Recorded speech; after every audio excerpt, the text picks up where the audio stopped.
what's really all the fuss with this movie?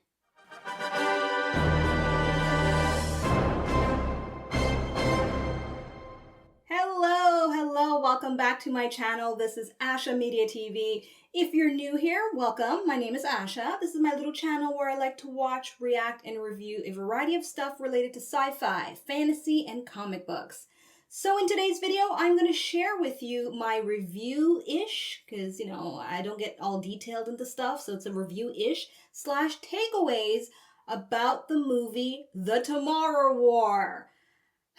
So I've been hearing and seeing thumbnails, okay, related to this movie, and I'm an Amazon Prime Video member, and I saw it pop up on my promo feed, #1 movie in Canada, because I'm in Canada, right? And apparently it's #1 in general for Amazon. Amazon Prime, anyway. So I was like, okay, let's check this movie out. But I haven't gotten around to even watching the trailer. I just know Chris Pratt's in it, and I know there's some controversy related to him and this movie, or more or less people who don't like Chris Pratt, and so they're just dogging on the movie because of that, and whatever. Either way, I'm here to share with you my thoughts about this film. I haven't seen it yet, so I'm going to go and watch it. And if you are interested in accessing my full reaction to this movie, details about that is in the description box below. And before I go any further and ramble on about this movie, I want you to know right away, in case you missed it in the title, this is a spoiler-filled review video. Spoilers ahead about this movie. You've been warned. I'm going to now press play on this video, and then I'll come back to you with my review / takeaways and my 2 cents worth about this Chris Pratt situation. A few moments later. There's a difference between dumb fun and just a dumb movie. And I'm sorry to say it, this is a dumb movie. So dumb, it's so dumb. If you want to hear how dumb, keep listening on, because I'm going to go into all the negative stuff. I only narrowed it down to 4. There's a lot. But, for brevity's sake, because I don't like to make long reviews there, I'm going to name at least 4 things that just did not work for me with this movie. And I managed, after, going through as many things as possible with my notes about this movie, I managed to come up with 3 solid things that would make me say, okay, if you want these 3 things, this is the movie for you, but under one condition, which I'll say in the end, okay? All right. So, #1 thing that does not work for this movie, way too convoluted. They should have never bothered with the time travel stuff because it actually gets you asking more questions that doesn't get answered. Now, whether they were going with the linear time frame or the branching off timelines because, what you change in the past, it doesn't seem to be the Marty McFly type of thing here, like in Back to the Future where whatever happens in the past, changes the future kind of thing. It seems to be, whatever happens, but yet... Anyways, like I said, too convoluted. I don't want to go too much into it, but for those of you that are familiar with, the proper way to view time travel and so forth, especially if let's say we're going to use the formula that's indicated in Avengers Endgame, right? If we're going to go with that, this movie is very problematic on so many levels if we're going to use that way of playing with time, where whatever action you make in one timeline does create a different branch of different events. So, they should have just never had bothered with that. They should have just literally kept it in present day. Make it very simple with these creatures perhaps finally thawing their way out in 2022, and they've got to figure out a way how to defeat them. They find out it's the Queen. They could have maybe fast forward 10 years later, and then we get Chris Pratt's character who's all, maybe hardened, and his daughter finds herself in certain authority positions. Where either way, they could have kept it in present day and it would have been a much better film, more entertaining, more streamlined, not so messy. So, too convoluted with that stuff. The second thing that just did not work for this movie at all was the solution to the problem. Mary finally finds out, okay, this toxin now is what can kill them. Here, Dad, go back to the timeline and make some more. I'm trusting you, my daddy, just because I trust you. You're the one that should go out there, go back in time and save humanity. Really? Like, really? This woman went to MIT. She had, she was top of the line there. And it's your father who has no, why would you entrust the fate of humanity to your dad, who almost killed himself for her? Right? Like, he jumps in after her. And it's like he would have made her sacrifice completely. Well, technically, he kind of made that sacrifice that she did almost null and void by trying to go and save her, and then he got looped back into present timeline. I'm just like, really? Oh my gosh. I understand they were trying to do I'm saving my child kind of instinct that came out at the last minute, but considering the circumstances and what they were giving me as a viewer, that was probably the stupidest move amongst many stupid moves in this movie. And the third thing that really ruined this movie was the whole third half of it. I mean, it really went from dumb and dumber and dumber and dumber and dumber to just plain stupid at the end. It got so bad, people, that I was rooting for the alien. I was rooting for the queen bee to slaughter them all. That's how bad it got, okay? When Dan, the character Dan was yelling, die, die, I was yelling, die, I hope you die. I hope all the humans die, because you're stupid, okay? Anyway, the third half was just beyond a mess. And the last thing that I didn't like from the beginning, and it ruined the ending despite how bad things were, okay, was this character of Charlie. I'm sorry, I don't want to shit on the actor himself. It's not his fault. That's the role he's given. That's the direction he was given by the director. This Charlie character, the tone was so off. They should have had him dial it down like a lot.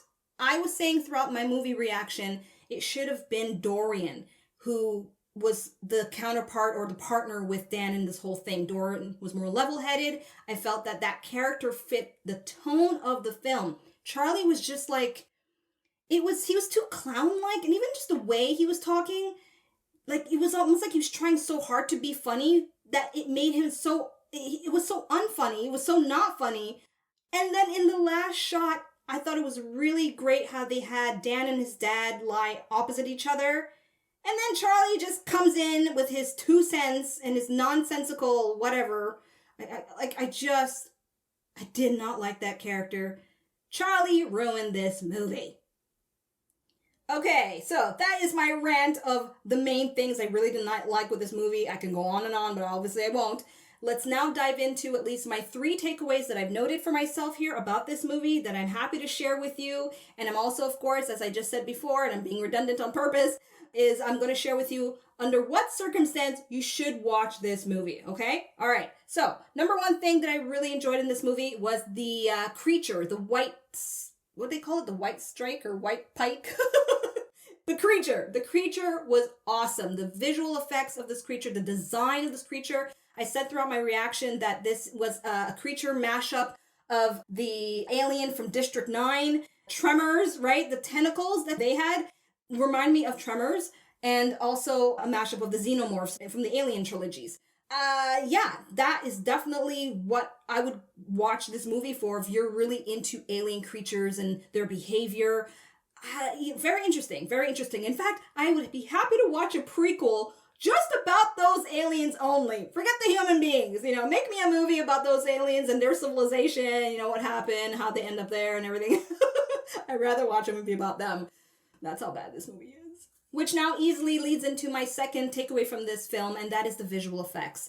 If anything this movie definitely exceeded at, and they used their budget very wisely, is the visual spectacle, the cinematography. There were some really cool shots that seemed simplistic on the surface, but as they dive in with certain camera angles, it was really cool to watch. From Dan and everyone else, being catapulted up into the wormhole, the time wormhole, to landing in the future and seeing how everything's laid out. I absolutely love the visual effects, and I have to give it an A+ on that alone. And my last positive takeaway from this movie is I did enjoy the family theme that they had going on, the father-daughter relationship, the father and son relationship with Dan's character and his father, played by J.K. Simmons. I actually really appreciate that. You don't see that too often in action-type movies. Now, there are, of course, more moments where it got a little too much into it, but because it's not something I often see, it's all the more like, okay, cool, I'm fine with it. And what made it even better, and I have to give a shout out to this actress, Yvonne Strahovski, her performance sold me, sold those moments she had with her father and with Chris Pratt. I mean, at one point I actually almost got teary-eyed with her monologue. It was really, really good. In fact, I feel that if her performance wasn't as good, it probably would have drowned the whole scenario. It would have been one of those like, oh God, this is too sappy. Because her performance was so good, you're engaged in it. You're engaged in the story she's trying to tell from her perspective, considering the relationship she has with her father. So surprisingly, the family stuff did actually help with this movie, considering all the other stuff that's kind of crap. Okay, so overall, if I had to give a rating, I know some people don't like ratings and stuff, but I'm just going to kind of give it in that sense, okay? That's just, let me just kind of go with that flow. So if I had to give it a letter rating, I definitely give it a C-. If I had to give it out of 10, it's a 4 out of 10. 4, maybe 5. You know what? Let's give it halfway. I think that's fair. Halfway. 5 out of 10. If it's a 5-star rating, a 2.5. 2.5, okay? Because what didn't work with this movie is what ruins it, but what does kind of work is what I can see where they would now consider it a franchise, because apparently that's the case, right? Chris Pratt has been signed on for a sequel, and so I'm just like, wow, okay. Go figure, right? Okay, now the question is, should you go and watch this movie? Yes and no. Okay.